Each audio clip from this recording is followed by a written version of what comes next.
करने से पहले गुरु और गौरांग से कृपा की याचना करते हुए मंगलाचरण करेंगे, ताकि हम जो कुछ श्रवण करने वाले हैं उसका हमें पूरा पूरा लाभ प्राप्त हो सके, जो कि है कृष्ण प्रेम की प्राप्ति। गुरवे गौरचंद्राय राधिकाय तदालये कृष्णाय कृष्ण भक्ताय तत्भक्ताय नमो नमः। जय श्री कृष्ण चैतन्य प्रभु नित्यानंद श्री अद्वैत गदाधर श्रीवासदि गौर भक्तवृंद। हरे कृष्ण कृष्ण कृष्ण हरे हरे, हरे राम राम राम हरे हरे। ग्रंथ राज श्रीमद् भागवतम महापुराण की जय। श्रीमद् भागवतम तीसरा स्कंद अध्याय 31, जिसमें कपिल देव अपनी माता देवहूति को ये बताते हैं कि जीव जब इस संसार में आता है तो उसके साथ क्या क्या दुर्घटनाएं होती है। वो पहला दिन जिस दिन वो माता के गर्भ में प्रवेश करता है, उसी दिन से उसके जीवन की कठिनाइयां, उसके जीवन के संकट प्रारंभ हो जाते हैं। और वो गर्भावस्था में नारकीय जीवन गुजार के जब सप्तम महीने में प्रवेश करता है, तो उस समय उसे चेतना प्राप्त होती है और अपने 100 जन्म के अपराधों की याद उसको आती है। भगवान से बहुत प्रार्थना करता है कि भगवान, हमने जीवन में बहुत बहुत अपराध किए हैं, लेकिन अब ये मनुष्य जीवन प्राप्त हुआ है और इस मनुष्य जीवन को सार्थक करने के लिए हम आपका नाम भजन करेंगे, हम आपकी भक्ति करेंगे। और बाहर अगर संसार में निकल गए तो फिर वहां तो माया ट्रिक करेगी। इसके लिए हम आपसे ये प्रार्थना करते हैं कि कृपया इसी गर्भ अवस्था में रहने दो, भले ही हम कितने ही दुखदायक अवस्था में, लेकिन यहाँ पर भजन तो हो रहा है। तो ऐसे ही प्रार्थना कर रहे हैं कि भजन तो ज्यादा महत्वपूर्ण है, भले ही हम दुख में हैं, लेकिन फिर भी संसार में आना तो है, जन्म होता है और जन्म होते के साथ बहुत सारी संकट स्टार्ट हो जाते हैं।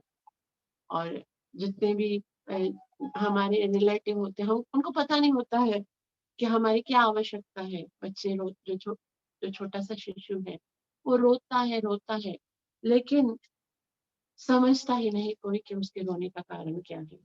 कोई किस तरह से उसको शांत करने का प्रयास करता है, तो कोई किसी तरह से शांत करने का प्रयास करता है। और इस तरह करते करते उसका बाल्यकाल समाप्त होता है। और उसके बाद बाल्यकाल के बाद जब वो किशोर अवस्था में आता है, तो किशोर अवस्था में भी उसकी इच्छाएं जो है वो पूरी नहीं कर पाता।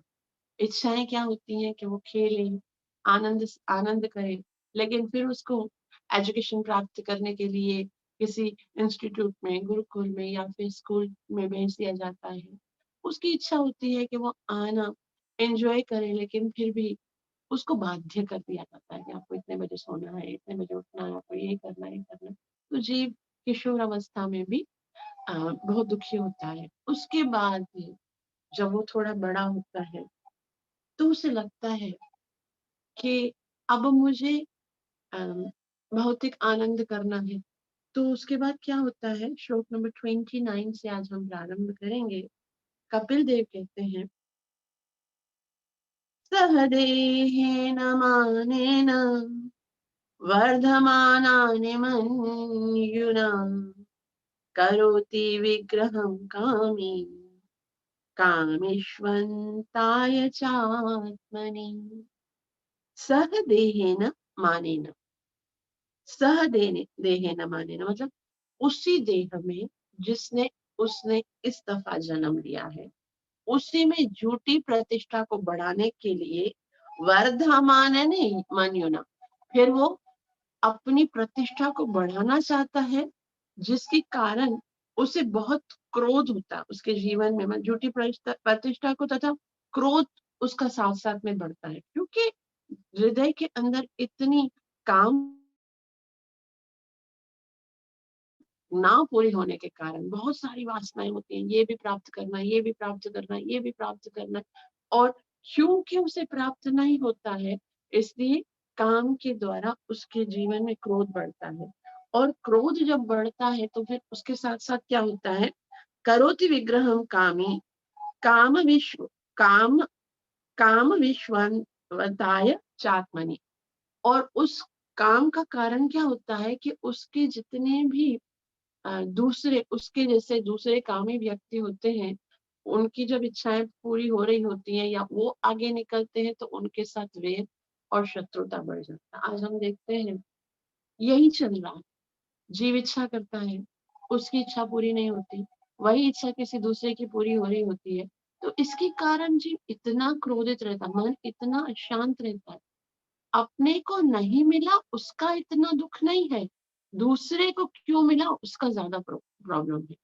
तो उसके कारण क्योंकि जीव संतुष्ट रह नहीं सकता है, वो सदैव असंतुष्ट रहता है, क्योंकि जाहिर सी बात है हर इच्छा तो पूरी होने वाली नहीं। और हजारों इच्छाएं लेकर जब जीव आगे बढ़ता है अपनी वासनाओं को पूरी करने के लिए, तो वासनाओं की तृप्ति नहीं होती है। और इसके कारण जीव जो है वो हमेशा दुखी और दूसरों के साथ शत्रुता का व्यवहार करता है।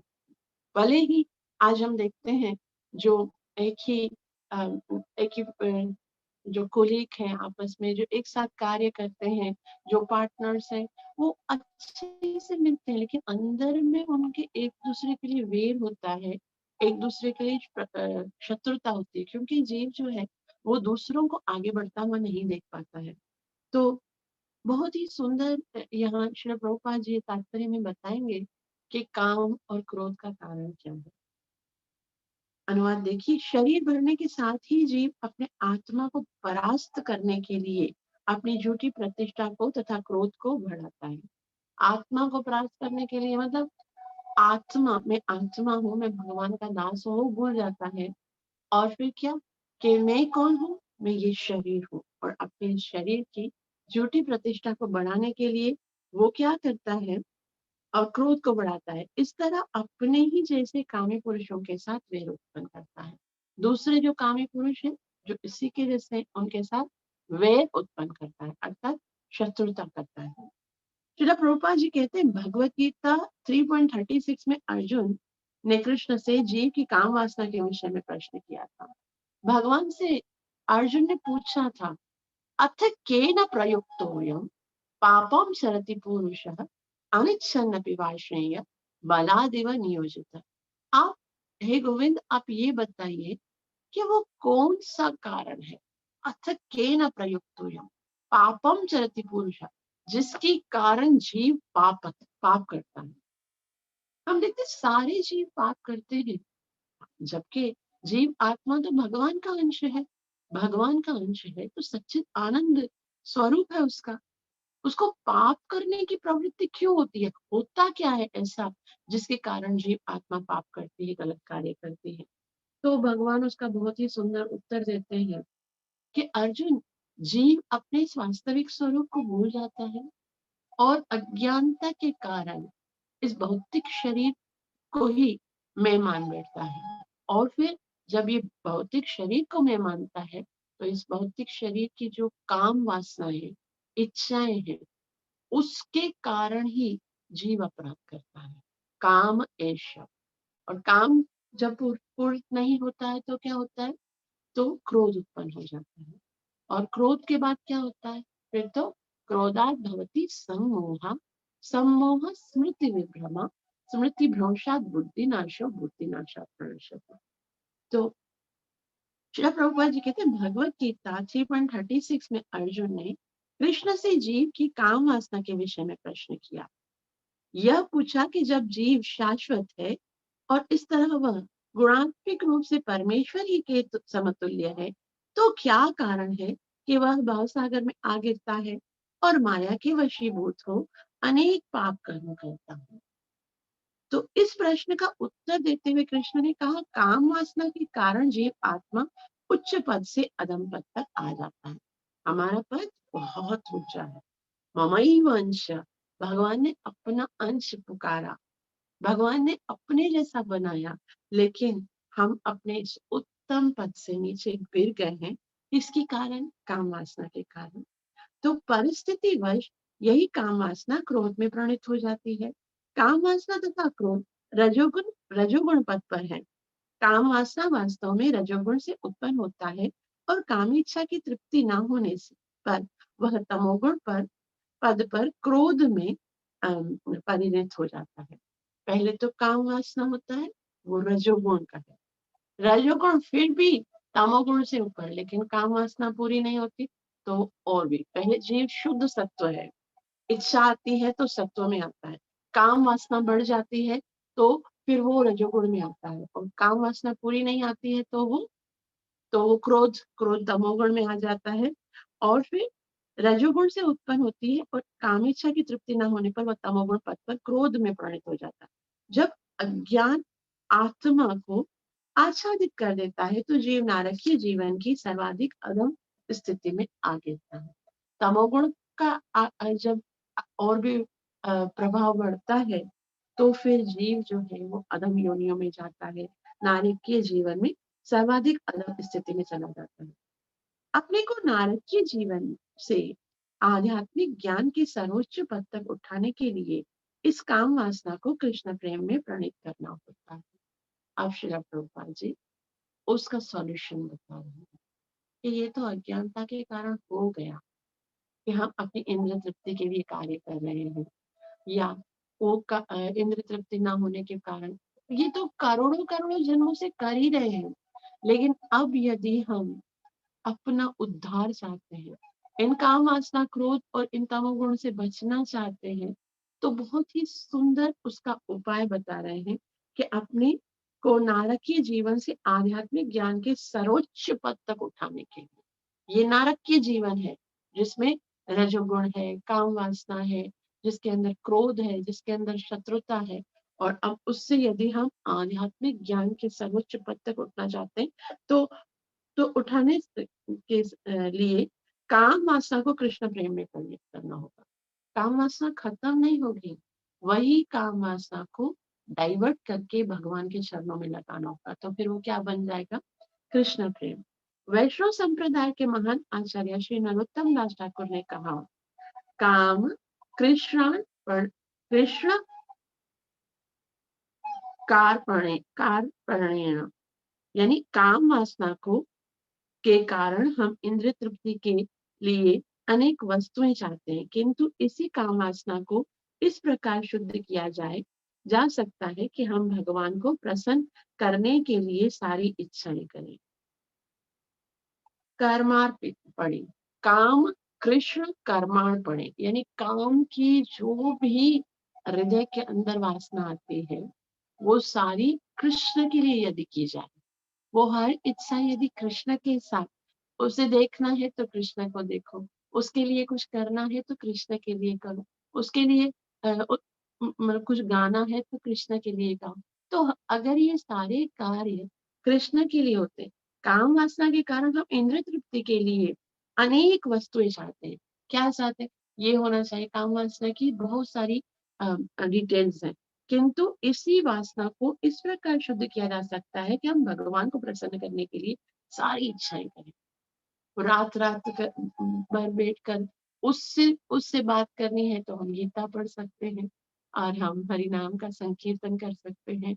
हम जो जैसे कोई अच्छा वैलेंटाइन डे है तो हम किसी के साथ सेलिब्रेट करना चाहते हैं तो हम कृष्ण के साथ कर सकते हैं। फ्रेंडशिप डे है तो हम कृष्ण के साथ कर सकते हैं। तो जो भी कार्य हम भौतिक इंद्र तृप्ति के लिए करते हैं, यदि वो हम कृष्ण के लिए करते, कृष्ण की प्रसन्नता के लिए करें, तो फिर हमारी काम वासना जो है वो कृष्ण प्रेम में बदल जाती है। क्रोध का भी उपयोग ऐसे व्यक्ति के विरुद्ध किया जा सकता है जो नास्तिक है या भगवान से द्वेष करता है।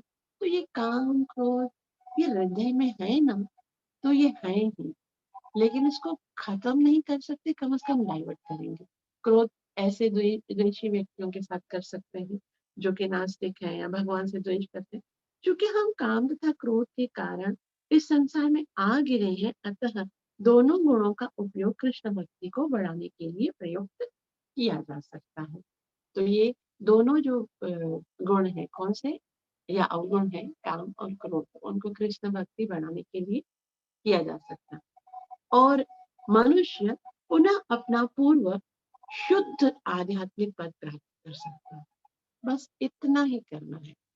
जो प्रेम, जो आसक्ति संसार में लगा दी है, वही प्रेम और आसक्ति यदि कृष्ण के चरणों में लग जाए तो हमारा आध्यात्मिक जीवन प्रारंभ हो जाता है।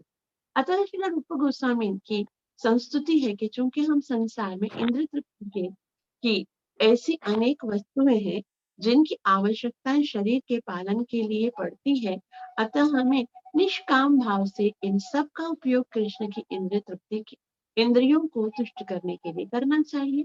यही वास्तविक त्याग है। जो वस्तु हम केवल अपने लिए चाहते हैं, जिससे हम अपनी इंद्रिय तृप्ति करना चाहते हैं, वही वस्तु यदि हम अपनी कॉन्शियसनेस को चेंज कर दे और ये सोचे कि इसके द्वारा हम कृष्ण की इंद्रियों को तृप्त करेंगे, तो ये क्या है? वास्तविक त्याग है।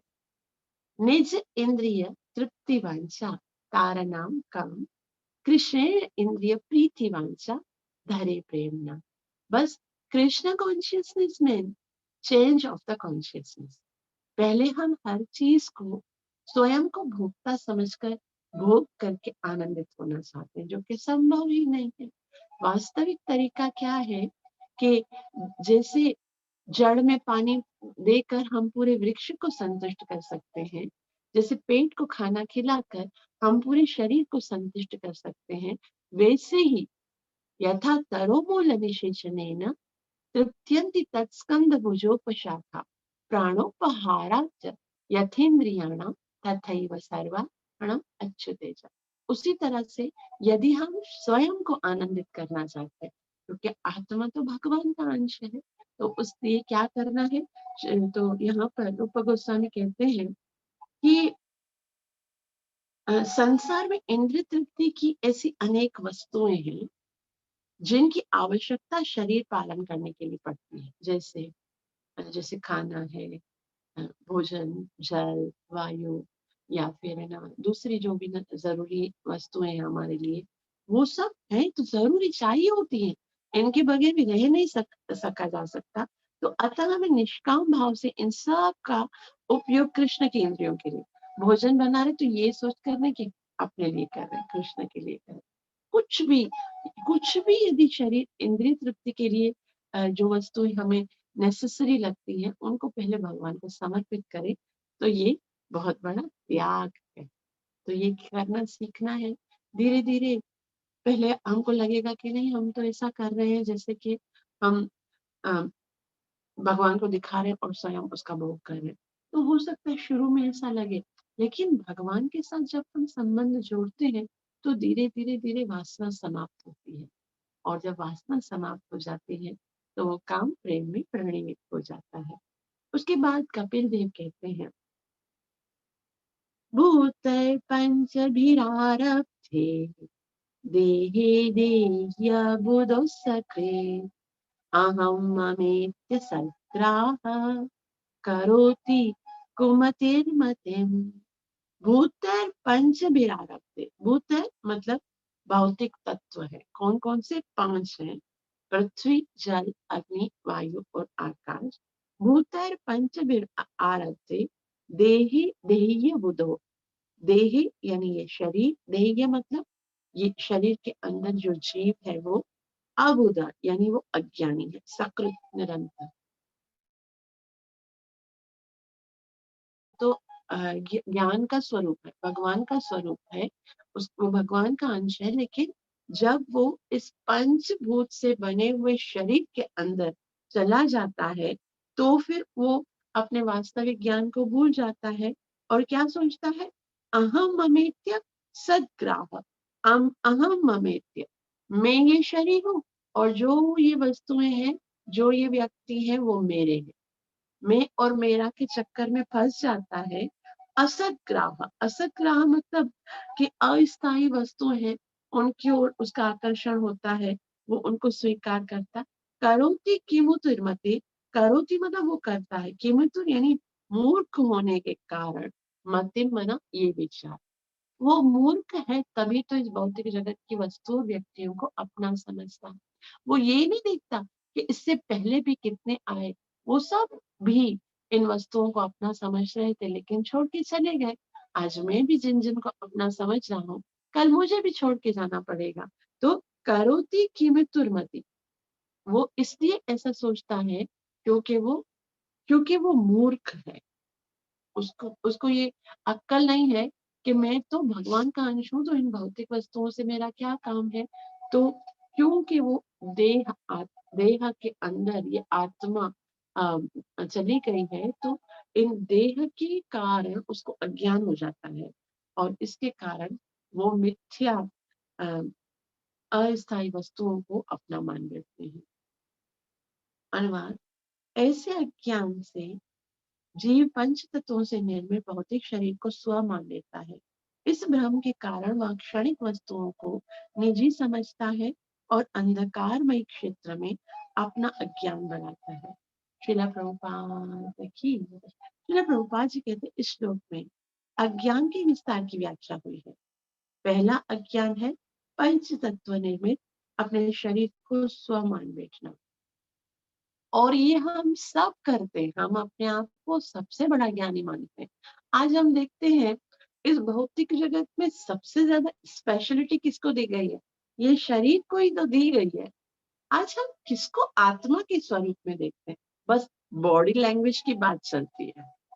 ये शरीर जो है वो किस तरह से दिखने में कैसा है, गोरा है, सुंदर है, मोटा है, पतला है, कैसे कार्य करता है, हम समझते हैं ये शरीर ही हम है। तभी तो हम शरीर को इतना पालक पोषित करते हैं, इतना खिलाओ, इतना अच्छे से लगना चाहिए। तो ये सब इसलिए है क्योंकि हम शरीर को स्व मानते हैं। श्रीला प्रभुपाद जी कहते हैं, इस श्लोक में अज्ञान के विस्तार की व्याख्या हुई है। पहला अज्ञान ही यही है कि हम अपने आप को शरीर मानते हैं। सबसे बड़ा अज्ञान है और उसके कारण ही सारे जितने भी दूसरे दुख है ना जीवन में वो उत्पन्न होते हैं।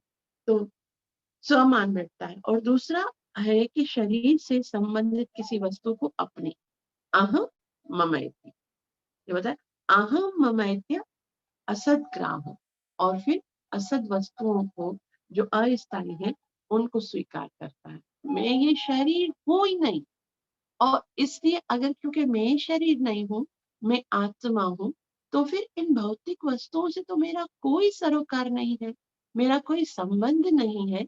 इसके लिए आ, वो कुछ वो मेरी कैसे हो सकती है? जब ये शरीर ही मेरा नहीं है, तो शरीर से रिलेटेड व्यक्ति और वस्तु मेरे कैसे हो सकते हैं? इसके लिए अ, जब ये दूसरा ज्ञान है कि हम पहले तो अपने शरीर को मैं मानते हैं, और फिर दूसरी बात कि शरीर से रिलेटेड व्यक्ति और वस्तुओं को संबंध को अपनी निजी वस्तु मानते हैं। इस प्रकार अज्ञान का विस्तार होता है। जीव शाश्वत है किंतु क्षणिक वस्तुओं को स्वीकार करते रहने रहने अपने हित की बात ठीक से ना समझ पाने और से वह अज्ञान को प्राप्त होता है, अतः उसे भौतिक यातनाएं भोगनी पड़ती है। तो उसके जीवन की सारी यातनाएं, सारे कष्ट क्यों है? हृदय के गर्भ के अंदर बैठा था, तब उसे याद आ गया था कि मैं शरीर नहीं हूँ, मैं आत्मा हूँ, मुझे भगवान की भक्ति करनी है। लेकिन किससे याद रहता है जन्म लेने के बाद? आप कितने लोगों को जानते हो जिन्हें ये याद रहता है कि मैं आत्मा हूँ और शरीर से रिलेटेड किसी भी व्यक्ति और वस्तु से मेरा कोई संबंध नहीं? शायद ही कोई ऐसा व्यक्ति हो हमारे जीवन में जो कि अपने आप को आत्मा समझ के चलता है। इतना जान लेना काफी नहीं है, लेकिन हम कितना आकर्षित होते हैं फिर भी भौतिक वस्तु और व्यक्तियों की ओर। और इसी यही सबसे बड़ा अज्ञान है। श्री प्रभुपाद जी कहते हैं कि इस प्रकार अज्ञान का विस्तार होता है। जीव शाश्वत है किंतु क्षणिक वस्तुओं को स्वीकार करते रहने, अपने हित की बात ठीक से ना समझने से वह अज्ञान को प्राप्त होता है, अतः उसे इसी के कारण भौतिक यातनाएं स्वीकार करनी पड़ती है। तो यहाँ तक हम देख रहे हैं ये बहुत ही प्रैक्टिकल बातें हैं, और हम देख रहे हैं कि ये ऐसा ही संसार में हो रहा है जो कि लिखा हुआ है ना? ऐसा ही है। और हम पढ़ने के बाद भी यदि ऐसे के ऐसे रहते हैं तो क्या लाभ है इस सब नॉलेज का। तो इसलिए हमको अपने वास्तविक उद्देश्य, वास्तविक जीवन और वास्तविक कल्याण के विषय में सोचना है कि भले ही ठीक है, ऐसा नहीं हम कर सकते हैं कि हम आत्मा के स्तर पर आ जाएं और भौतिक वस्तु और व्यक्तियों को छोड़ ही दें, मतलब अपने संबंधों को त्याग करें, लेकिन हमें अपने सारे कर्मों को कर्तव्य समझ कर निभाना है। कर्तव्य निभाना जो है वो नहीं फंसाता है, आसक्ति फंसाती है। जो भी वस्तुएं हैं आपके जीवन में, चाहे वो कितना ही लग्जरियस जीवन हो, और जो भी व्यक्ति है वो कभी आपके बंधन का कारण नहीं बनते। ये जो यहाँ श्रील प्रभुपाद जी ने बताया है कि वही जो वस्तुएं हैं वो हमारे भौतिक यातनाएं भोगनी पड़ती है। कोई भी ना वस्तु ना व्यक्ति हमारी भौतिक यातनाओं या भौतिक दुखों का कारण नहीं बन सकता।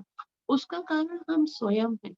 कितना मन का अटेंशन है, कितना मन का आकर्षण है, कितना हम मन से उनको अपना मानते हैं और कितना हम अपने आप को कृष्ण का दास समझ कर आगे बढ़ते हैं। तो अगर वही कार्य जैसे अर्जुन है, वही कार्य यदि ये सोचकर करता है कि मैं कृष्ण की प्रसन्नता के लिए कर रहा हूँ, तो उसके लिए उसको यातना नहीं भोगनी पड़ेगी, उसके लिए उसको दुखी नहीं होना पड़ेगा। लेकिन यदि वो ये सोचकर करता है कि मैं है ना अर्जुन और मैं पांडव पुत्र हूँ, मुझे ये, मैं क्षत्रिय हूँ, मुझे ये करना है, तो ये सारे कर्तव्य जो है वो अगर हम ये सोचते हैं कि इन्हीं के द्वारा मैं जो हूँ ना प्रतिष्ठित होना है, मुझे मान मिलना है, मुझे सम्मान मिलना है, ये सब मेरे हैं, मुझे ही करना है, तो वो कर्म जो है वो हमारे बंधन का कारण है। सबका बहुत बहुत आभार जो इतना प्रेम से श्रवण किया। कृपया मुझे आशीर्वाद दीजिए कि मैं अपनी सेवा और साधना को अच्छे से कर सकूं। इस टॉपिक पर यदि किसी को कुछ बोलना हो, कोई टीका, कोई टिप्पणी, कोई भी न बात तो वो कर सकते हैं। हरे कृष्णा। हरे कृष्णा हरे कृष्णा कृष्ण कृष्ण हरे हरे, हरे राम राम राम हरे। ग्रंथराज श्रीमद् भागवतम महापुराण की जय प्राण राधा गोपीनाथ भगवान की, जय नित्य लीला शरणारविंद भक्ति वेदांत स्वामी श्री प्रभुपाद की जय। मैं समझ रही थी पता नहीं आप लोगों को आवाज आ रही है या नहीं आ रही, कोई बात ही नहीं कर रहा था कब से। हाय। Thank you.